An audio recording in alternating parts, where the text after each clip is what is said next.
Hey guys, this is Cam315 back at it with another video for you guys, and I'm back with another Fairy Tale 100 Year Quest chapter review for you guys. Well, we are finally here, the 100th chapter of Fairy Tale 100 Years Quest. Obviously, congratulations to Mashima for hitting a crazy very important, very grand milestone. Again, you can say, but Camfrey 15, he's got to 100 chapters in the original series of Fairy Tale and even Eden Zero. Why are you going to congratulate, obviously, a great manga author for making another career mark? Well, I don't know about the his first Rave Master. I don't know how far Rave Master went. I think I have to look into that. But if Rave Master does have 100 chapters, well, guess what? This would be his fourth series that he has 100 chapters in. And it's still an impressive, milestone because doing 100 chapters for a manga is, a very important feat, especially the fact that sometimes mangas can get started up, but then the companies, whether it's whether it's Shueisha or something else in Japan, they're just like, we're not getting enough feel for it, so we're gonna cancel your manga. And stuff like that. And guess what? EA, either they have to wrap their story up quickly, which rushes it, or they just canceled. And again, props to Hiro Mashima. I know Hiro Mashima's series and Fairy Tale gets a lot of unnecessary hate. Literally, I believe it does, and I actually made a review series of each of the individual main arcs from the main series, where I discuss some of my favorites, and like a little bit of, there's only like one or two arcs that I hated in general, but I go through all those arcs in depth. I'll leave that in the outro of my video, but if you want to get my thoughts on the main series of Fairy Tale, please check those out. I go into detail. Hi, Detox, after rewatching the arc. My thoughts, certain plot points, and why I think some plot points that people absolutely hate. Why I say no, it makes sense, and it's not necessarily hated, and there's actually a more different understanding to it. But to see the fact that this obviously series has gone on long for as it goes on, it's crazy. And listen, I love Fairy Tale. And I even watched the anime for Eden Zero, and I love Eden Zero. Personally, I love Eden Zero a lot more, with a little bit I get seen of that more than Fairy Tale, but Fairy Tale still like high up there, hits a hard place in my heart. It's a nice place in my heart that I treasure it. But Fairy Tale got to 100 years, or 100 Year Quest got to 100 chapters. That's great. We're getting an anime on the way soon. Whenever that comes, I'm definitely gonna be watching it, and hopefully I'll review that first episode and stuff like that. But yeah, definitely can't wait to talk about it. Anyways, other than talking about that stuff, let's get into this video, or this review, because this chapter was insanity, crazy, and we're left on a crazy cliffhanger, which changes the complete dynamic of where this arc was going, that I thought it was gonna go. And I'm like, what the hell? So yeah, two cover pages. We get a nice color spread cover pages with most of the main characters. You have Natsu, Lucy in it, Gray and Juvia. Urza's there, Wendy and Carla are there, Gajil and Levy are there, and Kana and Loxus are there. Yeah, listen, some of these characters are main characters, not all of them are, but okay. So yeah, as well as we get another color spread page of the fact that it's kind of a way of saying Fairy Tale 100 Year Quest. It's kind of like a drawing type of thing. And I guess the translations essentially say, celebrating, 100 chapters of 100 Year Quest and everything.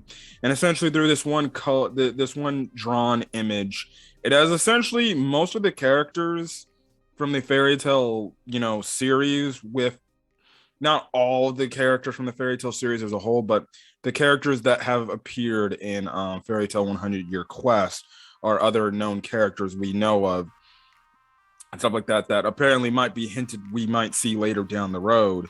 We do the one thing I do like is we do get colors for some of the fairy tale, the 100-year quest like antagonists and characters, just to see them and stuff like that. So yeah, but the first page of this chapter is a legit color in color and stuff like that. Now we see certain character colors. Now obviously we know Suzaku has his obviously maroon, reddish, darkish red hair and stuff like that. Kirlia and Celine, they obviously have like blondish hair. Um, what is it? Crap. The one girl who's going up against Urza, I keep forgetting these dang names. Well, I'm so stupid, man. I can't freaking do this. Kieran, he has kind of like a dirty blonde, if you ask me. It's like a darkish gold blonde hairish type of thing. And obviously it's speculated amongst the community that he could potentially be related to guild arts. Well, from his color art, seemingly he might not be related because of his hair. Now, again, you can say maybe he dyed it, or maybe, if him and Gildarts are related, maybe one parent had Gildarts colored hair and another parent had Kieran's colored hair, and stuff like that.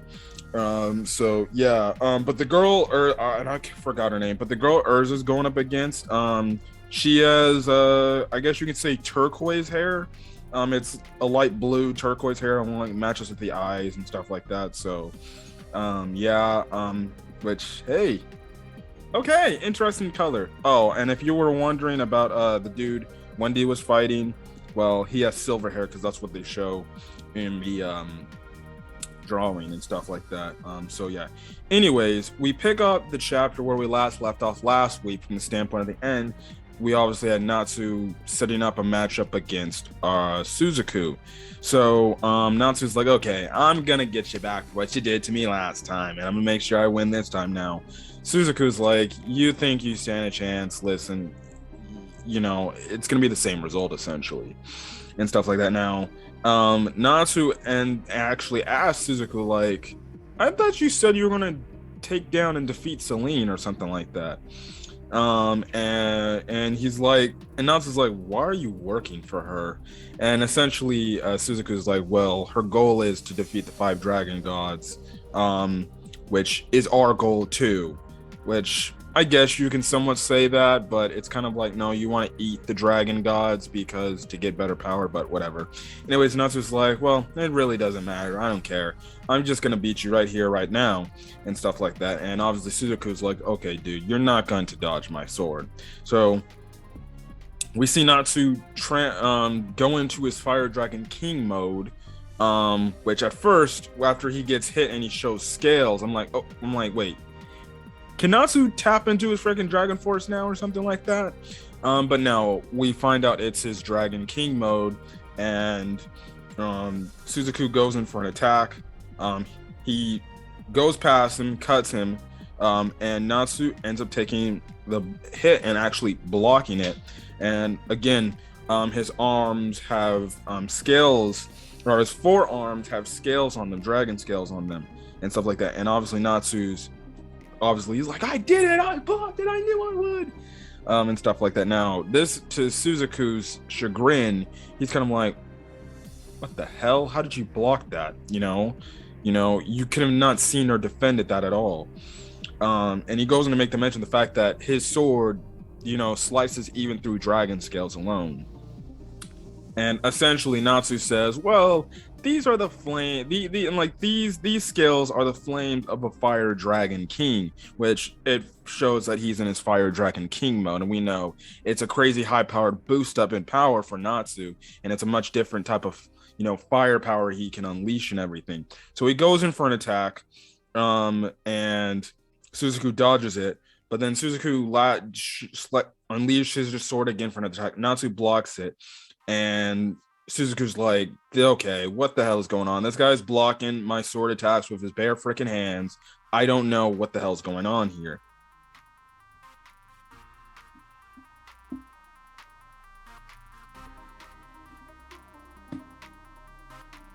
Okay, guys, sorry for that. I had to do a bunch of other stuff like take my dog outside and stuff like that. But yeah. Anyways, um, Natsu essentially says like if I can concentrate a little, I can do anything. Essentially, he's essentially kind of saying if I can concentrate to put all my ability into my defense, I can block the attack pretty much from what I'm getting. Anyways, Suzaku goes in because he doesn't. He's like, "You're capping, bro." Um, he he's trying to draw the sword, but Natsu gets there fast enough to be able to attack him. He gives him essentially a drop kick, and essentially we find out that Natsu's like, you see, this area is too narrow for you to maneuver in, so it's hard to draw your katana, your sword and everything, your katana, especially the fact that Natsu knows that the walls are not affected by essentially physical attacks and other weaponry attacks and stuff like that. And essentially Natsu's standing near a wall. Natsu ends up getting out the way and dodging it. And Suzaku does a Konugi style attack. My goodness. And essentially it does no damage, and obviously he's shocked by that. Natsu gives obviously Suzaku an elbow to the face. And Suzaku's just like, I have lost my edge since our encounter. And Natsu's like, nah, you didn't lose your edge. And obviously Suzaku's like, how the hell did you get stronger in such a short amount of time? And I'm like, yes, it's called this, Suzaku, anime plot. That's why. So yeah. But Natsu essentially says, it's because I train every day, even though we haven't seen Natsu train literally at all under no other circumstances up to this point. But okay, fine. Suzaku goes on to say, yet your movements, and that's when Natsu says, yeah, it's all in the movement. If you fight the same way as your enemy, then you can read their moves, like how you always rush at us head on. So essentially, Natsu's taking kind of the approach that Suzaku takes when he fights, and that's getting up and close and personal and rushing in for attacks and everything. That's what Natsu's kind of doing to throw him off his game. So hey, I'll say this, at least they add some strategy in this fight. So if there is people complaining about this, you can say, well, Natsu is using some strategy in this and everything. So yeah, anyways, Natsu continues on his Fire Dragon King flames, and he goes on to say, once you do that, you'll understand all kinds of things. That's how we build our strength. And obviously Suzaku's like, this guy is a lot smarter than I thought he was. I thought he was dull. Yes, of course. It's always a thing with our anime main guy protagonists. They look dumb on the outside with other stuff in the outside world, but when it comes to fighting, that's the one thing they know how to do best. And stuff like that. Anyways, you got a funny little joke scene where frickin' Suzaku asked Natsu a frickin' math question. He's like, Lucy has 12 keys, minus that by 5, and he gets fucking 10. And obviously Suzaku's like, this idiot. I'm like, this dude's a fucking idiot. Which I found hilarious and stuff like that. So, yeah, anyways, Suzaku goes on to say, in regards to his combat sense, there is a swiftness to his thoughts. That is his genius. It must be dulled. And that's when we see Suzaku essentially slice up on Natsu, essentially give him actually Natsu says like, that okay, that hurt for once.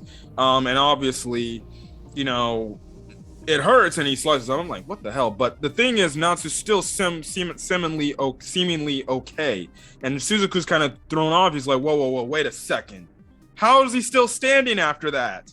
And that's when Suzaku goes on to say, if I'm to cut the Fire Dragon King scale, then I must improve my own concentration. In the same time, Natsu's doing a Fire Dragon King, not Destruction Fist. He uses Fire Dragon King Demolition Fist. And the thing is, Suzaku manages to take the attack. He does say, okay, this guy's powerful as hell, and that actually, damaged me a bit. And because he's still kind of burnt up and kind of still affected by the damage, but he then ends up doing his Konugi style sword drawing Abyss Underworld Black Purgatory Slash, which I believe, if what I remember, he used the same move against Celine and damn near almost killed her. Now this catches Natsu off guard. He doesn't see this. He gets hit, and then it ends up having Natsu being very badly damaged. Like, this guy's outfit is into shreds. He's bleeding and everything. But the thing is, he manages to still block it, and even though he's got like cut wounds over his forearms and everything and all over the place, he's still standing. And he goes on, and Natsu goes and makes a mention, okay, that one was close. I thought I was a goner there. And Natsu goes and say, if I use any of my magic power as a counterattack, I might have gotten smashed to pieces. Essentially, kind of in a layman's term of saying he probably would have died. And because of this, Suzaku's like, you're freaking joking me, dude. Now, Suzaku's like, be that as it may, how hot it has become. So this is the flame of a fire dragon king. Now, Natsu's like, wait, what the heck? And now in the background, you see everywhere the labyrinth outscapes areas starting to melt and everything. And Natsu's like, wait, you think that's me? Because it's not me, dude. I can't do this. I haven't made something melt with my flame since I came back after a year training after Tartaros. And I damn near made a heat wave and everything, but this, I ain't doing this, dude. And stuff like that. And essentially we see a silhouette saying, you know, it's not by a human, because they wonder, like, because it's Natsu saying, you know, I thought these walls couldn't be freaking destroyed. And the silhouetted person says, yeah, not by a human. And then lo and behold, we get plot twist of the chapter. Ingina, yes, Natsu's half brother, yeah. He shows up, and you know, he's like, you see, hello Natsu, long time no see, clown. And obviously Natsu's like, the fuck are you doing here, Ingina? And obviously Suzaku's like, the fire dragon god. And everybody else starts to sense Ingina's power, and they're like, what the hell is this magic power and everything? And the chapter ends off with Celine in utter shock, like literally in shock, and she's like, what the hell is he doing here? Does he know the secrets about this labyrinth too? Or he knows the truth about the labyrinth? And that's where the chapter ends off, on a cliffhanger with the fact that Ingina, yes, Natsu's half-brother, step-brother, whatever you want to call him, shows up. And let me just tell you, I did not see this coming at all. I did not see this coming. Like, I never thought that Ingina would show up out of nowhere and just say, oh, hey, what's up? I'm here probably to take some people out. And, well, we really don't know what he's here for. I'm guessing maybe take people out that you don't like. So this only leads to the fact maybe Celine gets involved in this situation now. Maybe she's like, okay, I got to take care of this problem now because I can't have this guy interrupting my plans. So could we be getting Celine versus Ingina?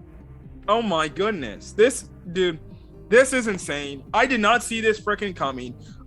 Maybe he is here for the truth. Or maybe he's here just to maybe take out Celine or something like that, or other things. We know Ingina's a weird, rash guy, and he's shown up, you know, in other times and stuff, like, well, at the start of the series, but, you know, it's like, well, this is not good. Not good at all. And I don't know if he's going to try to go after Natsu and say, I'm going to get revenge on you and I'm going to kill you. Stuff like that, because I don't like you.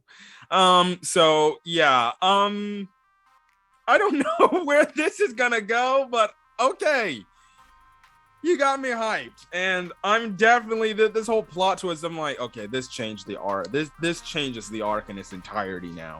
I'm thinking we're gonna get Diablos versus Fairy Tail, but no, Ingina's just saying, nope, I'm here. You know what? And I'm gonna just mess up and thwart your plans. But yeah, other than that, I'm gonna get out of here, guys. If you guys like the video, leave a like, put in the comment section your thoughts on this week's manga chapter for Fairy Tail Under Your Quest. What are your thoughts on Ignia showing up? Why do you think he could be here? Or is there some other thing that I haven't thought of that you maybe know of that he could be here for some reason? Also, do you think we're gonna get maybe Ignia versus Celine? I definitely could see it, because Celine's like, the hell is he doing here? Is he trying to thwart my plans and everything? And I could definitely see her where she gets involved in this. She tells Anya, you need to back the fuck off. Otherwise, I will take you out myself. So maybe we're getting closer to the demise of Celine as, we might think. I definitely could see Ignia killing her, which I would be ultimately so sad, because I love Celine. I'm in love with Celine, and she's my favorite fairy tale antagonist of all time. And she's very seductive and very sexy. Okay, I'm stopping my simping for Celine. Anyways, hit that subscribe button if you want to get more fairy tale content, as well as any other anime content I upload to the channel. But other than that, guys, I'm gonna get out of here. Hopefully you guys have a great rest of your day or night, or this video. Until then, guys, stay safe out there. Peace.